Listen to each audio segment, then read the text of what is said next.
సీతమ్మ గారని మహాతల్లి వచ్చిన వాళ్ళందరికీ ఆవిడే వండి అన్నం పెట్టేది.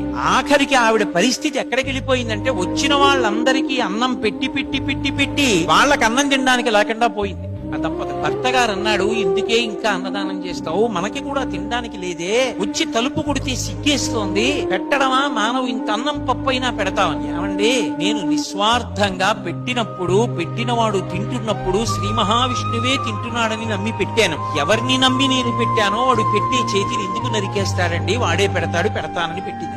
ఇన్నాళ్ల నుంచి దున్నుతున్న పొలానికే వెళ్లి సీతమ్మ గారి భర్త ఒక రోజు సాయంకాలం గొప్పు తవ్వుతున్నారు. గుణపానికి ఏదో తగిలి కమ్ముమంది. ఆయన మట్టి తీసి చూశారు, ఓ పెద్ద బిందె కనపడింది. ఆ బిందె మూత తీస్తే దాని నిండా బంగారు నాణేలు. తీసుకొచ్చి ఇంట్లో బంగారు నాణేలు పోసి మళ్లీ ప్రతిరోజు కొన్ని వందల మందికి అన్నదానం చేశారు.